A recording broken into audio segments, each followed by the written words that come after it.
Lieve broers en susters, baie hartlik welkom hier in die huis van die Here. Die tempelsameliks het by ons aangesluit. So ons kan begin vooraf saam sing. Ek het vir ons 'n aantal liedere gekies vir vanaand wat op een of ander wyse aansluit by die hemelvaart en eintlik dan weer by die betekenis van die hemelvaart. As jy nou die liedboek sou vat en deur dit blaai, het ons eintlik baie min liedere wat spesifiek op die hemelvaart afgestem is. Van hulle is ook so 'n bietjie moeilik, so ek het nou maar by die meer sinbare goed probeer hou, maar kom ons begin met 'n loflied. Jy sal hoor dat een van die baie groot gedagtes ook van die hemelvaart het te doen met die verheerliking van ons Here Jesus, dat hy ook opgevaar het en sit aan die regterhand van God, om saam met God te regeer. En daarom hierdie lied wat dan ook handel oor die verheerliking van die Here. Kom ons sing hier van die eerste, tweede en die derde verse.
Ons sing ook uit lied 58 in ons gemeente sangbundel, hy is Heer, hy is Heer, hy het opgestaan uit die dood en hy is Heer. Dan sê ons ook, soos wat die Bybel getuig, elke knie sal buig, elke tong bely, dat U die Here is. Kom ons sing hiervan ook die eerste, tweede en die derde verse.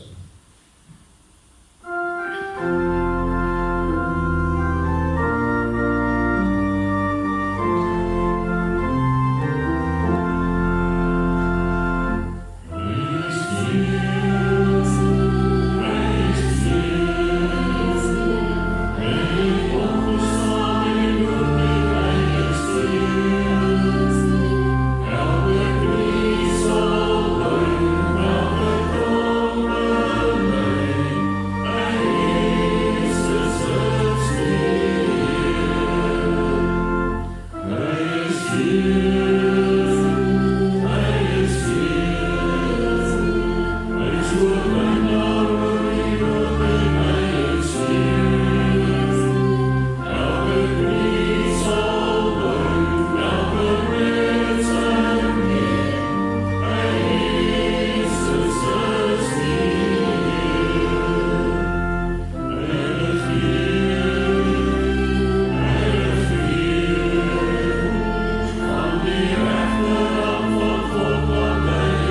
Sing is eintlik meer advents of 'n Kerslied, maar ek het gedink ons kan dit ook sing om eer aan die Here te bring, eer aan God in die hoogste hemel, daar waar hy nou sit, soos ons gesê het aan die regterhand van God die Vader.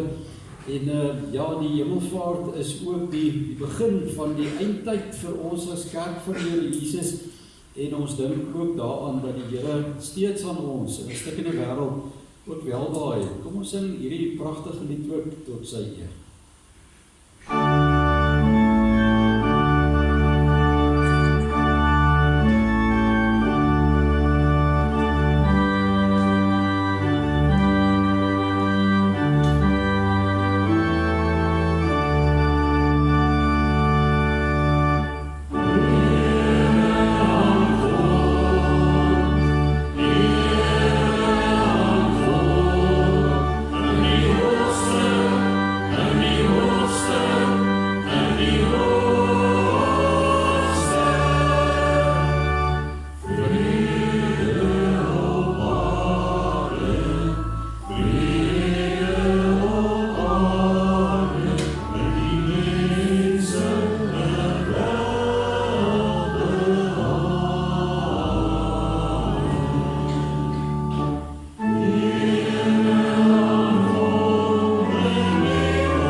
Die 284 sê dit eintlik baie reguit en eksplisiet prys om die hemelvors op sy verhewe troon.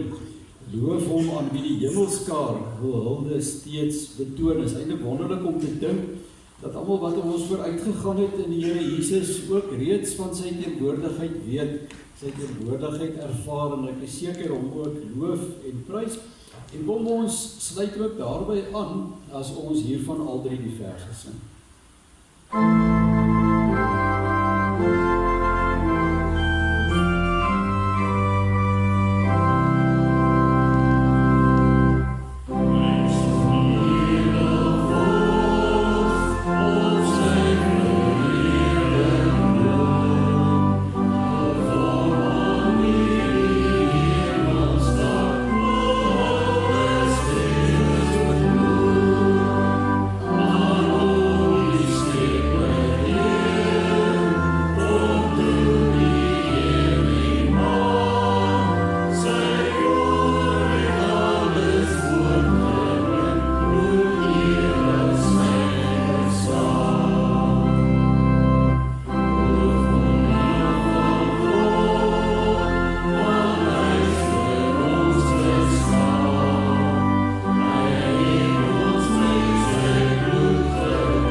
reserves het nie. Ons het gewoonlik 'n reservelied en Hanlie het gevra dat ons na hom toe gaan, so terwille van die tyd, maar ek dink ook dis 'n baie mooi gepaste lied, sluit ook aan by die laaste gedagte in die prediking vanaand, lied 599, as hy weerkom, kom haal hy sy kinders. Kom ons sing hiervan, albei die verse.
Ons gaan dan later nog 'n lied sing, maar dit na ons openingsgebed. Ek wil baie hartlik welkom sê aan elkeen van julle.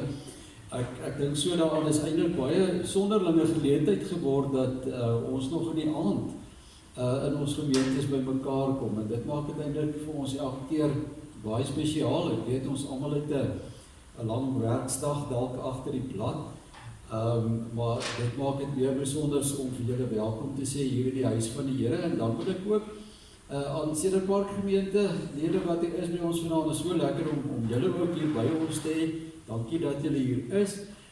Ons gaan vanaand, is nou die Hemelvaartsgeleentheid, en dan Sondagoggend begin ons met ons Pinksterreeks. En nou moet ek bely, ek het nie in die klas opgelet nie. Wat is die tema vir hierdie jaar? Sê weer? Heilig. Dankie, ek het antwoord daarvan bo. Heilig. Die tema is heilig, en Jommie Elisabeth gaan dit vir ons lei. En omdat ons ook anders as vroeër jare, toe ek nog baie jonger was die Pinksterreeks 10 aande lang. Glo my, dit was erg. Om 10 preke uit te bewe, en nog erger vir die gemeente om daarna te luister, ook op 'n Vrydag en 'n Saterdag aand. Nou is alles baie meer kompak. Ons doen Sondag die twee geleenthede, en dan tot en met Woensdag aand. En dan volgende Sondag, DV, het ons Pinksterfees en ons nagmaalsgeleentheid. So ek hoop jy kan elkeen ook hier wees. Ons gebruik by die Pinkster is ook, ons kom soos ons is van die werk af. So maak nie saak wat jou werksklere is nie, kom asseblief net so. En dan vra ons ook altyd, bring iemand saam. Dis 'n gefokuste reeks, so dis gewoonlik baie interessant. Ek moet dit nou sê, want my vrou doen dit. Dis regtig leersaam, en ons is rondom die woord, en mense is altyd spyt as dit weer verby is. So julle is baie hartlik welkom by daai geleentheid. Nog iets anders wat my kinders nog steeds onthou is dat Pinkstertyd is sop en toebroodjie tyd. So vanaand na die diens gaan ons saal toe, en so ook volgende week elke aand wat ons hier by mekaar is, en dankie so lank vir die dames wat ons altyd trakteer op lekker sop. Ons werk hulle gewoonlik so van vooraf tot agterdeur.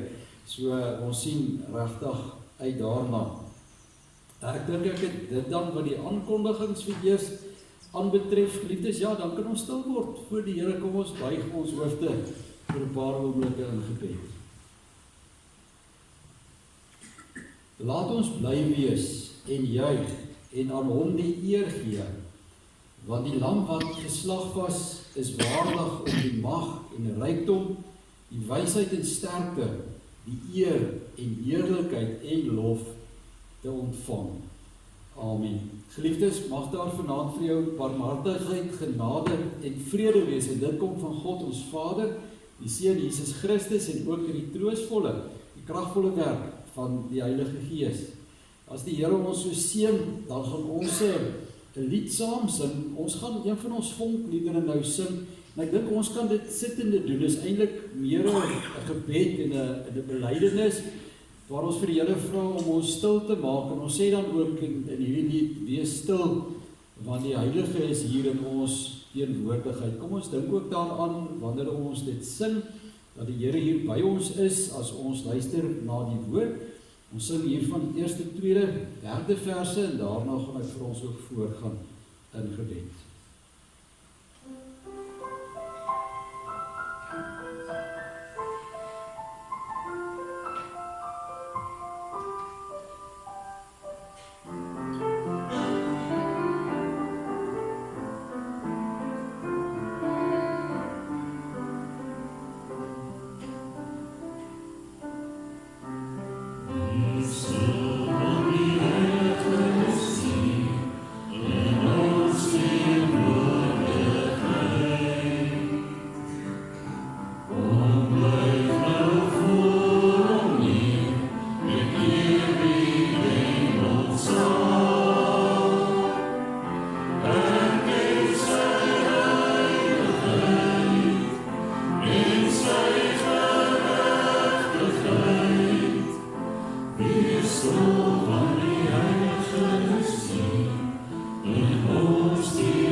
Dierbare Here, ons dankie vir die voorreg wat ons het om vanaand letterlik uit die markplein van die wêreld na u woning toe te kom.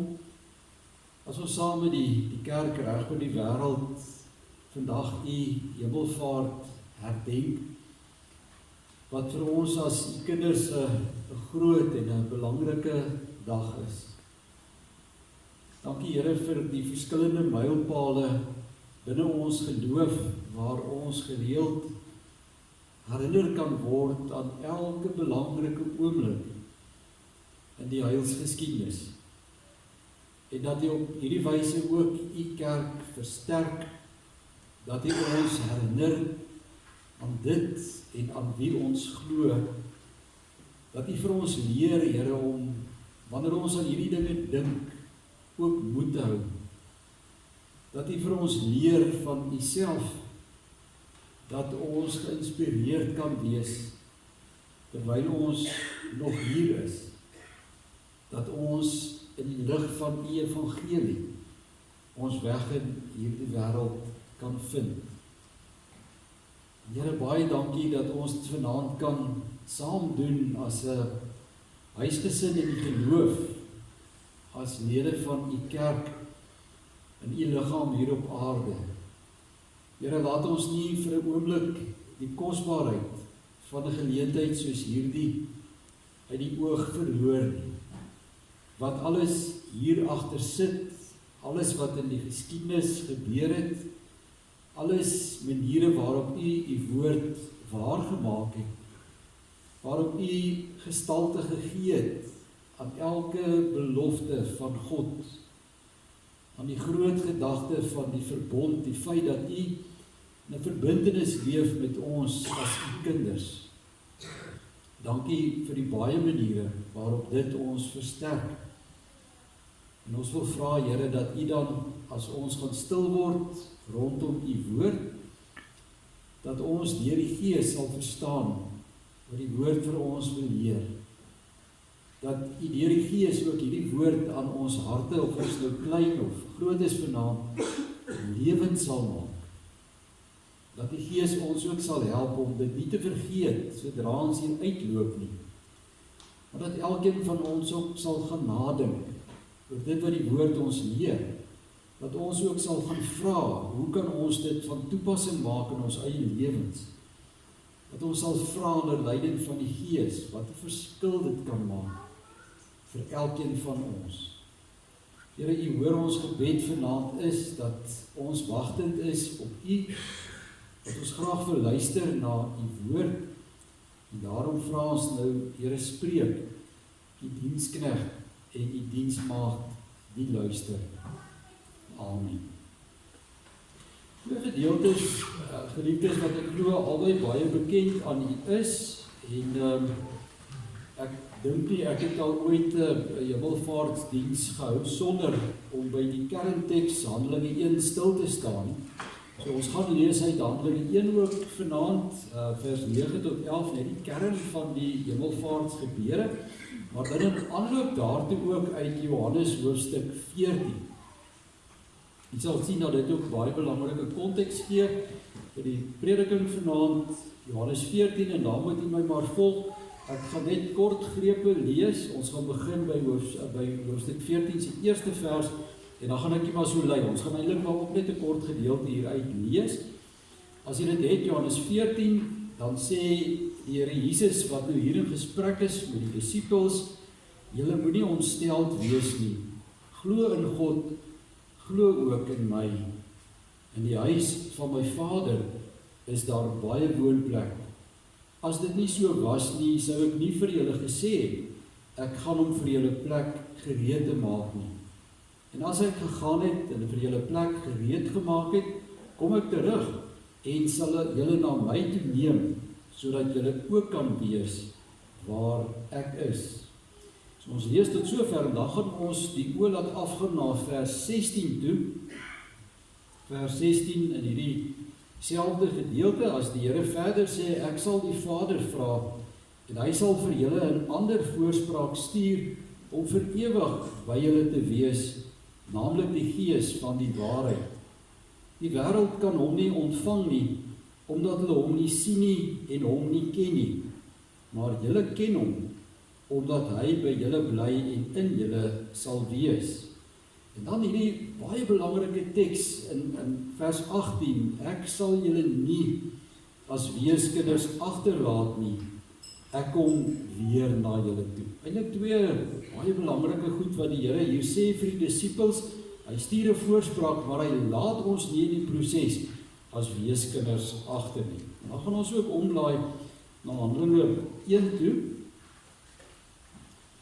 Handelinge 1, en hier gaan ons net die kernverse lees van die hemelvaartsgeskiedenis, vers 9. Nadat hy dit gesê het, is hy opgeneem terwyl hulle dit sien, en 'n wolk het hom weggeneem, sodat hulle hom nie langer kon sien nie. Terwyl hy weggaan en hulle nog stip na die hemel kyk, het daar skielik 2 mans in wit klere by hulle gestaan. Die sê toe vir hulle, Galileërs, waarom staan julle so na die hemel en kyk? Hierdie Jesus wat van julle af na die hemel toe opgeneem is, sal net so terugkom, soos julle hom na die hemel toe sien opgaan het. Net hierdie kort paar verse uit hierdie gedeelte. Ek wil ons oordenking, geliefdes, begin met 'n vraag wat ek seker is jy al persoonlik gehoor het, wat al persoonlik dalk aan jou gerig was. En dis die ou bekende gesegde, wat wil jy eers hoor, die goeie of die slegte nuus?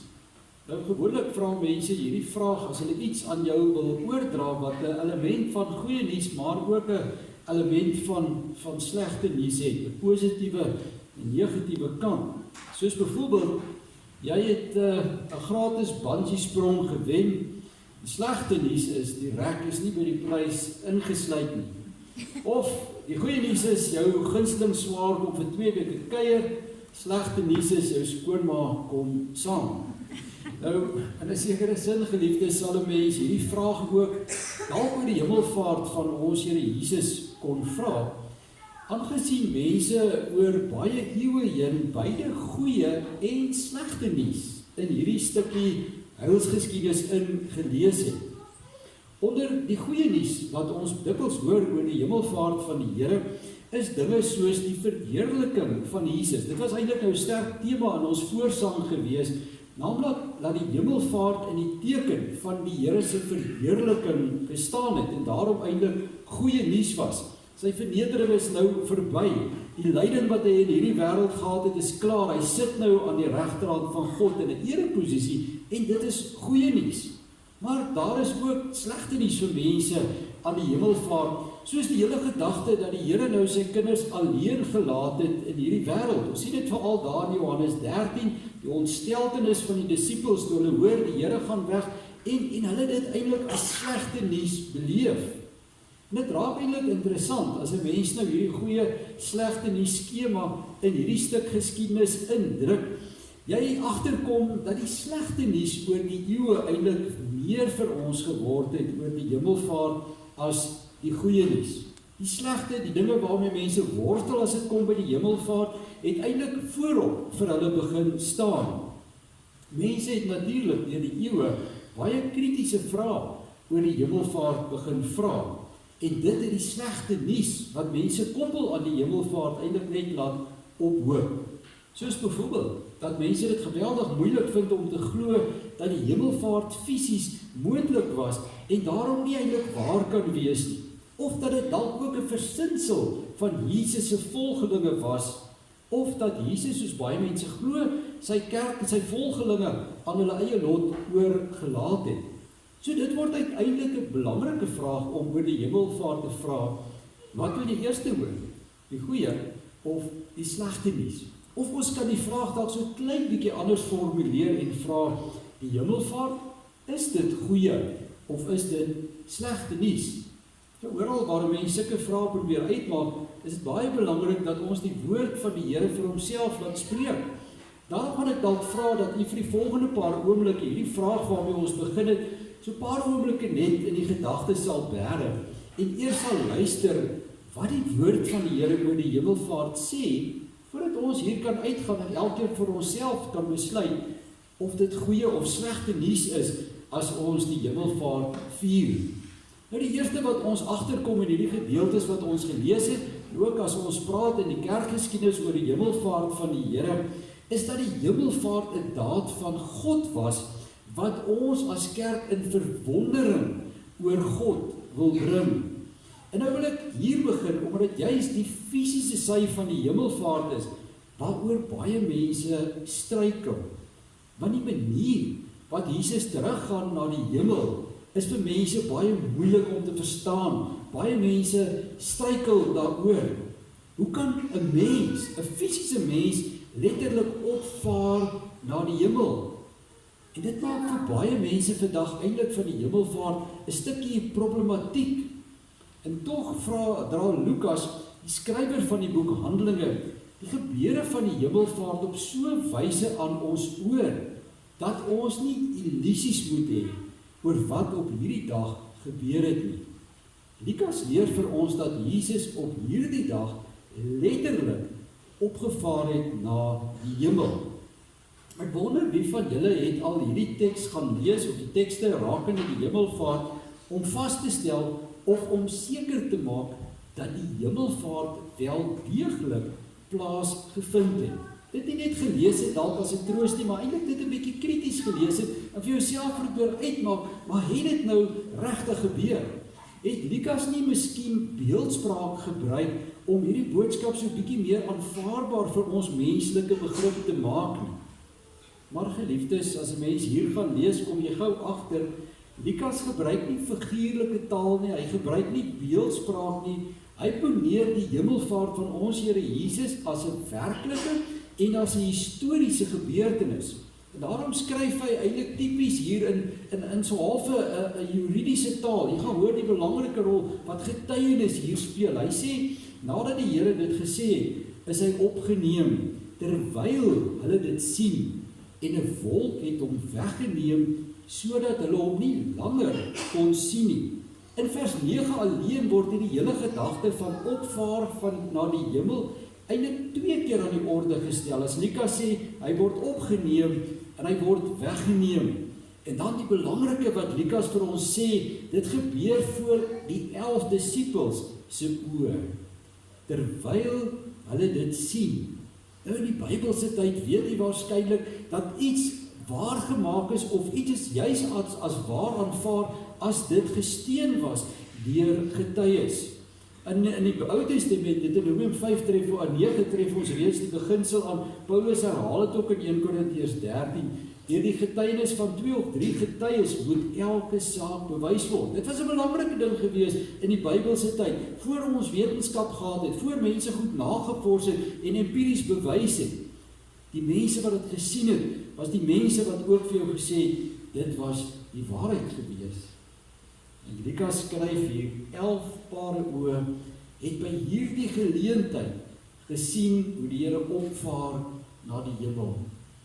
Maar geliefdes, dis nie al nie. Lukas skryf ook verder hier, dat by hierdie geleentheid 2 mans in wit klere, en engele in ander woorde, op hierdie toneel verskyn, en eintlik die gebeurtenis aan die disippels bevestig, om eintlik vir hulle te sê, julle oë het julle nie bedrieg nie, dit wat julle gesien het gebeur, maar wees getroos.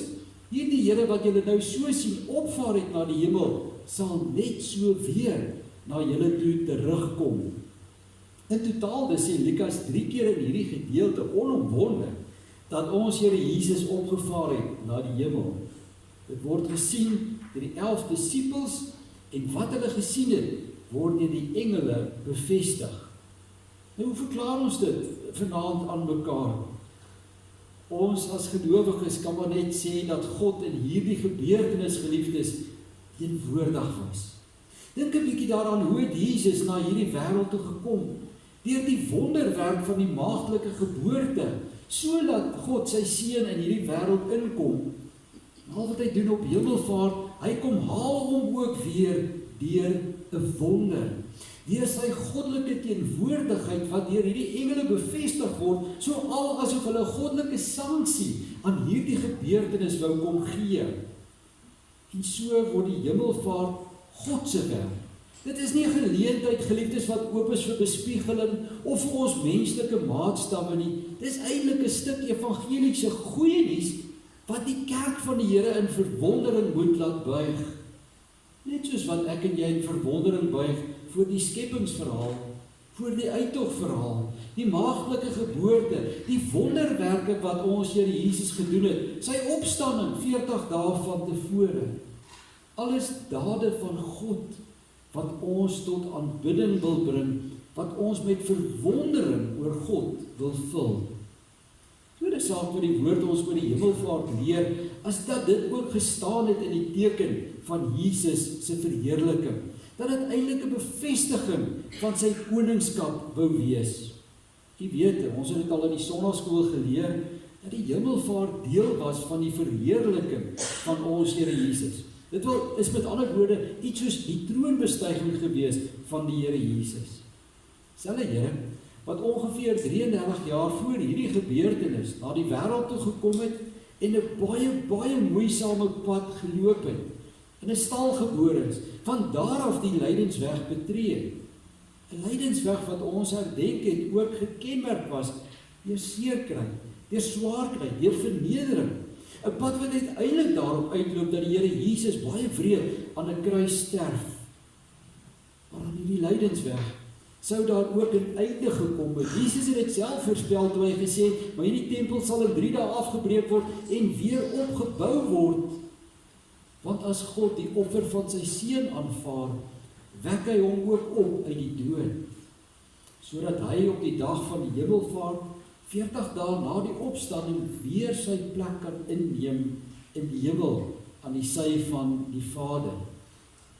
Dit beteken dat hierdie daad van God vir ons nie net in verwondering wil bring oor God self nie, maar ook oor Jesus, wat ook van hierdie dag weer as koning triomfeer. Want die hemelvaart herinner, sy lyding was volbring, 'n nuwe tyd breek vir Jesus aan, die tyd van sy verheerliking. Ek dink nie 'n mens kan dit beter formuleer as die apostel Paulus, as hy skryf hier in Filippense 2 vanaf vers 6, wat ek graag vir julle lees nie. Paulus sê, hy wat in die gestalte van God was, het sy bestaan op God gelyke wyse nie beskou as iets waaraan hy hom moes vasklem nie, maar hy het homself verneder deur die gestalte van 'n slaaf aan te neem en aan mense gelyk te word.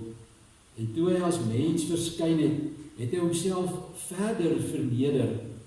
Hy was gehoorsaam tot in die dood, ja, die dood aan die kruis.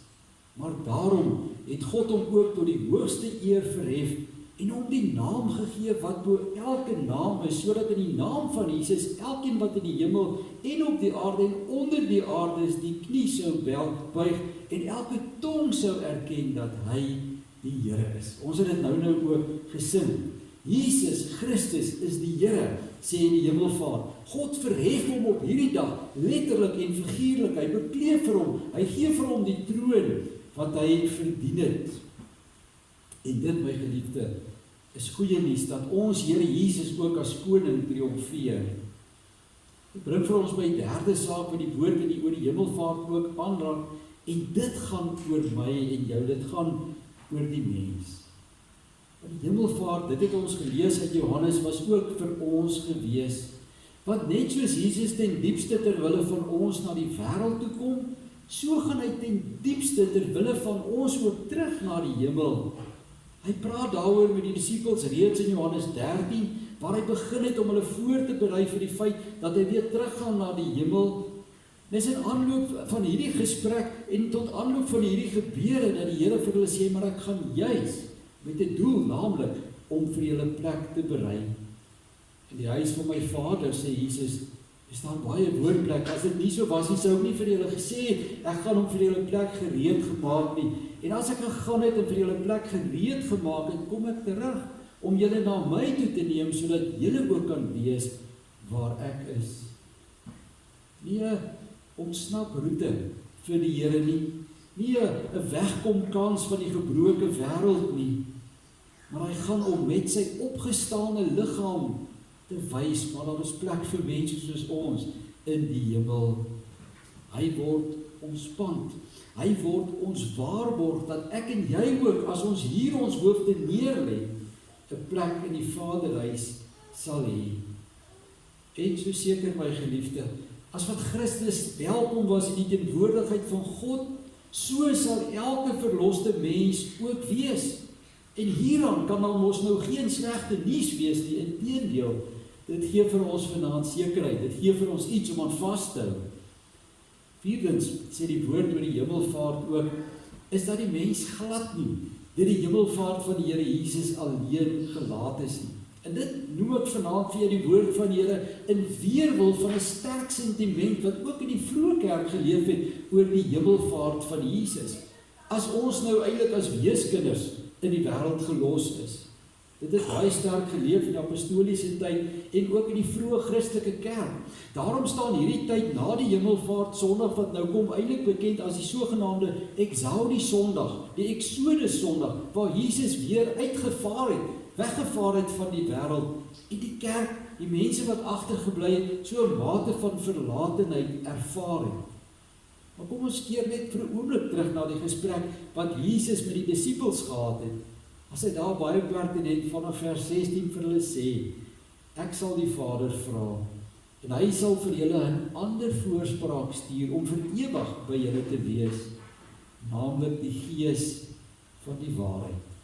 En dan hierdie hierdie vaderlike woorde eintlik as hy sê, en ek sal julle nie as weeskinders agterlaat nie.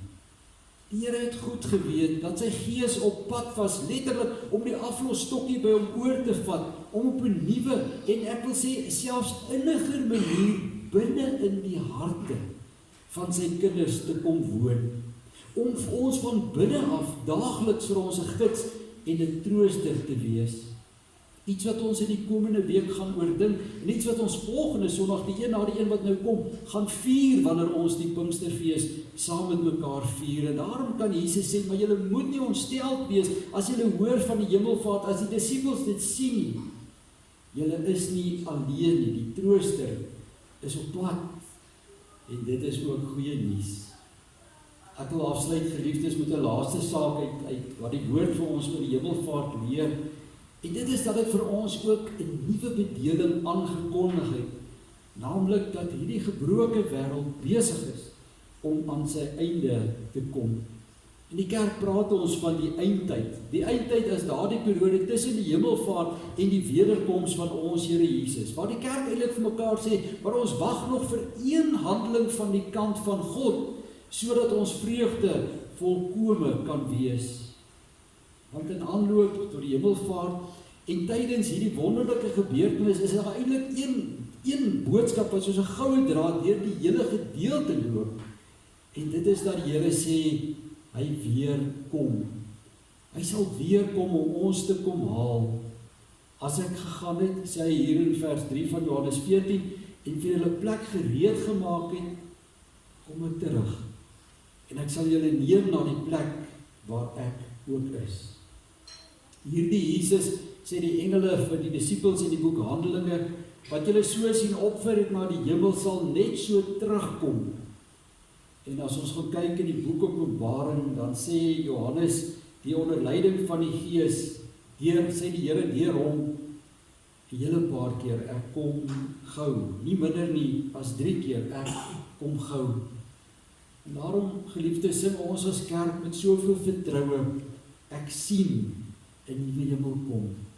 Ek sien in my geestesoog en in die geloof 'n nuwe hemel kom.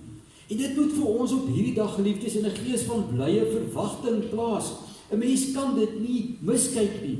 En om dit beter te verstaan, kan 'n mens dit dalk vergelyk met die verhaaltjie van die mynwerkers wat onder 'n skag vasgekeer was en wat gesien het hoe 'n reddingspoging afgespeel het. Eers het hulle gehoor hoe die werkers bo hulle begin werk om die klippe te verwyder.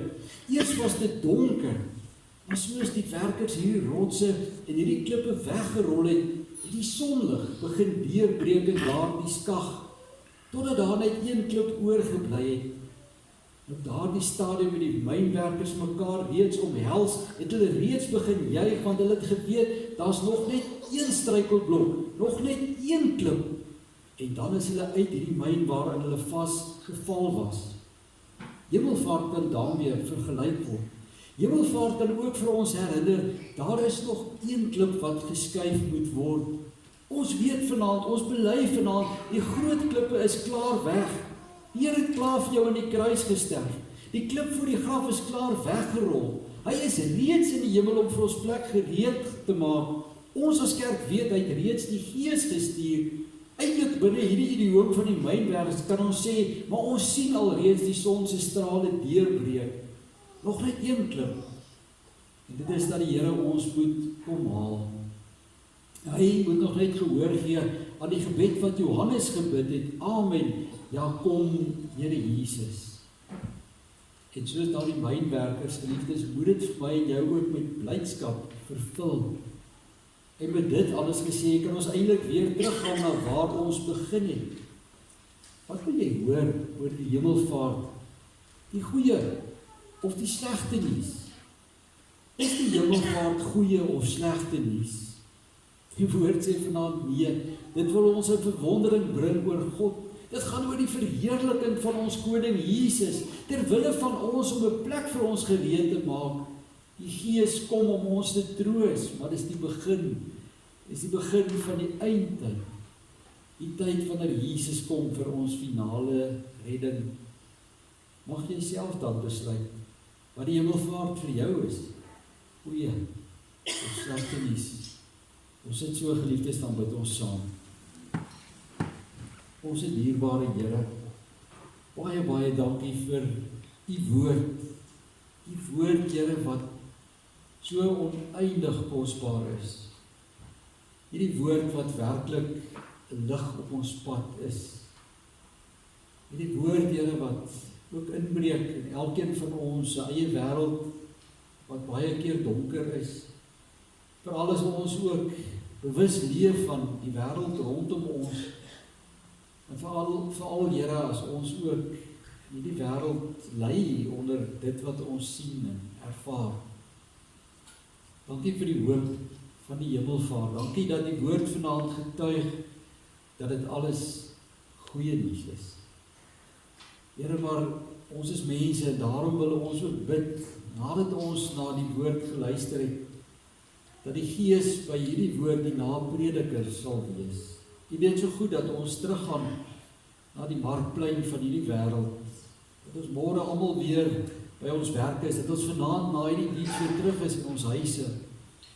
Dat ons tussen die bekende dinge is, wat vir ons baie keer soos 'n berg voor ons lê. Here, mag daar iets wees, in hierdie saadjies wat ons vanaand uit die woord gekry het, wat kan val in ons hart, dit kan ontkiem, en dat kan help om ons te versterk, vanaand vir ons ook blymoedigheid gee. Dierbare Here, ons wil bid vir U teenwoordigheid in hierdie tyd van ons kerkjaar, waar ons aanbeweeg na die Pinkstertyd toe. Ons vra dat U dit sal seën, dat U vir ons sal help, Here, om iewers ook in te skakel en deel te wees van hierdie tyd. Tyd, Here, wat tradisioneel vir ons in ons kerk ook 'n tyd is van verdieping, tyd van groei, tyd van gebed. Ja, Here, alles wat so belangrik is in ons lewens en in die koninkryk. Ons wil vanaand bid, Here, vir elke mens wat 'n behoefte en 'n verlange het aan U genade. Ons dink, Here, aan ons land wat swaar getref is die afgelope tyd deur vloede, deur moeilike tye, Here, vir baie mense deur ontworteling. Ons dink, Here, aan 'n breër wêreld waar dinge ook so elendig gaan.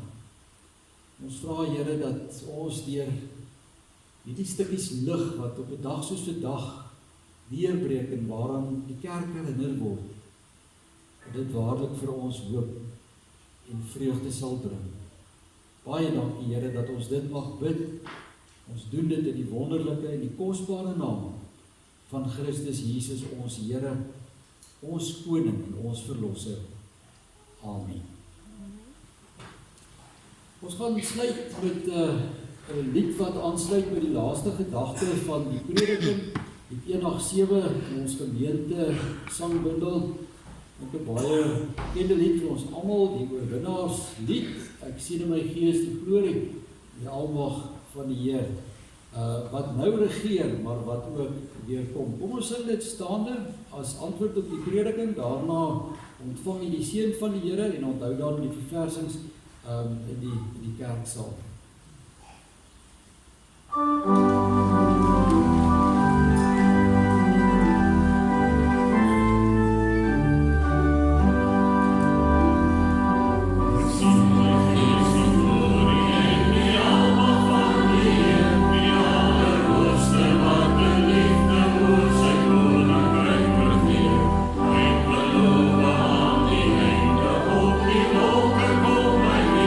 Hij is voor en hij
die seën van die Here en gaan ook huis toe in sy vrede. Die genade van ons Here Jesus Christus en die liefde van God ons Vader, die troostvolle gemeenskap van sy Heilige Gees sal by elkeen van ons wees en bly.